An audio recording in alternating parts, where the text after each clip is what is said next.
Well, joining me now is my panel, journalist and broadcaster Michael Crick. And be careful, Jacob Rees-Mogg. And be careful, Mr. Rees-Mogg, the barrister, distinguished barrister, Thank you so and much. Most impressive former Tory MP, though he was a dripping wet one. Oh, well, of course I am. Jeremy Hayes.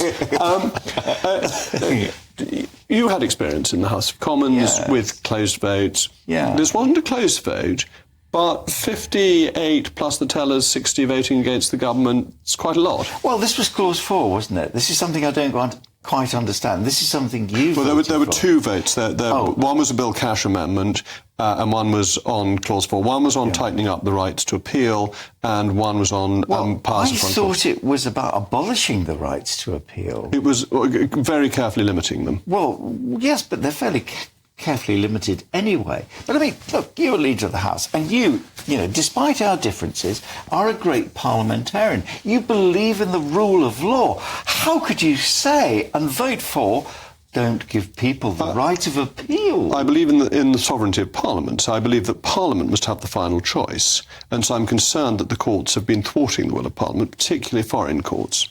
Foreign courts we ignore. You know that. We've just discussed it before. Well, we're coming to that actually tomorrow, I think, on the Article 30, or the Rule 39. But Jacob, you voted for a very tight limitation on appeals. Really, I thought it was abolishing the right of appeal. Very tight limitation that people could get sanctuary here if they had criticised the president of Rwanda and things like that. I mean, Under the 1922 Act. There are some protections. Yes. But what I want to come to is the politics of this.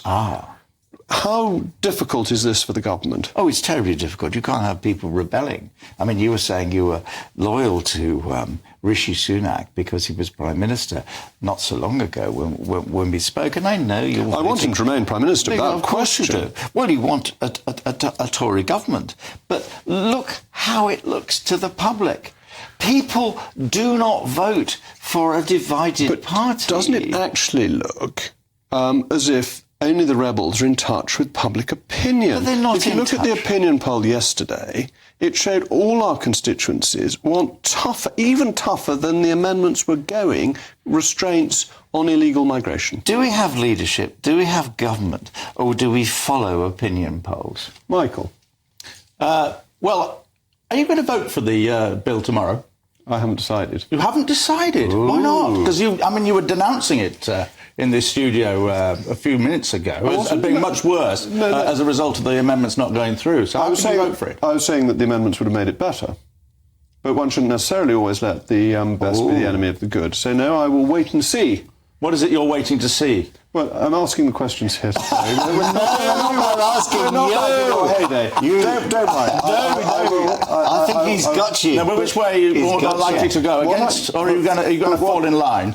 Hope to get a job back. Of course he's going to fall in line. No, don't worry. He's going to fall in line. I'm not hanging on to that. What I'm interested in is the difference between Parliament and the people. That this was a huge vote against the amendments. It was 529.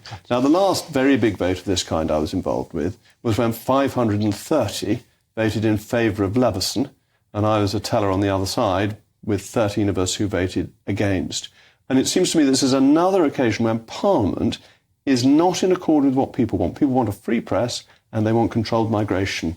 And shouldn't this worry us when Parliament is quite so out of touch? Well, I'm not sure the British public considered the Leveson report and all the ramifications of it in that way. But, I mean, there are frequent occasions. I mean, you must have voted for things in Parliament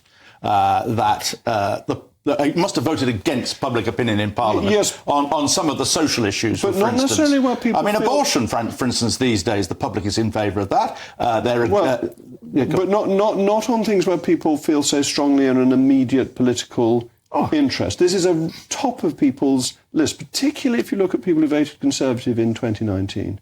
Well, I think if you were to have a proper debate about the ramifications of this bill in terms of traditional rights like the right of appeal, international law, and it's interesting. I don't know. Do you actually believe in international law? You don't. I Not don't. at all. I believe in some international conventions, but I believe in the nation state as the building block of international order. You refer to those courts as being foreign courts, but they're actually courts in which we participate. So they're not really foreign courts. They're coming together. And what about Edmund Burke? All the members of the council. What about Edmund Burke? What about Edmund Burke? Well, he made it absolutely clear that you're not a delegate of your constituents. You're there as a representative to actually use your judgment. Just remind me when he told this to the electors of Bristol. Oh, go on, just, you know. After he was elected, he doesn't say he doesn't say in his election address. But once he's got in, and then, he was right, though. And then, you're not a delegate. No, that's absolutely true. Yeah.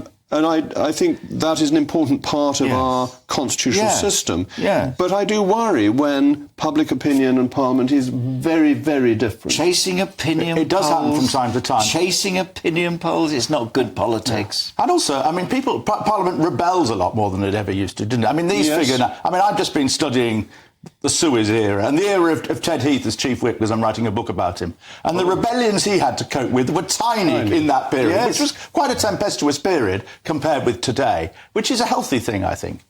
Yes, I think that's right. I think that MPs, as representatives, still need to represent what they think is the best interests of their constituency, which may not always be the line to take from central office.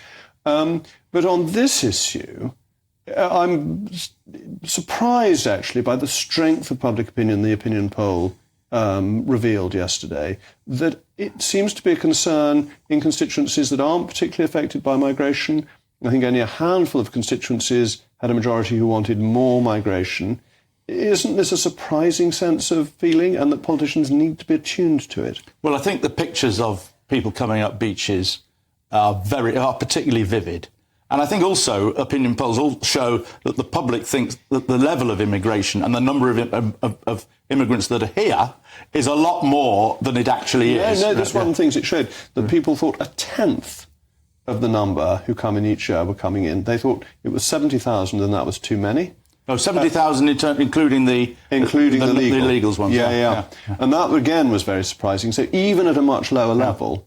And Jerry, your high-minded constitutionalism is fantastic. High-minded. High-minded constitutionalism, and I'm all in favour of high-minded constitutionalism. Yes, I know. But there is a reality of politics that politicians need to be in touch with voters. And you've seen this not just in migration, but also tying the post office scandal, this feeling that those who govern are above and not linked to those who are governed, and that this is part of that, being out of touch and unresponsive. Well, we've got three problems. Well, many problems. But in terms of public inquiries, the post office, utterly appalling. But it takes a TV programme for ministers to get upset about it. Who's talking about the blood problems that we've had? No, and the way that we're just waiting for people to die before we compensate them.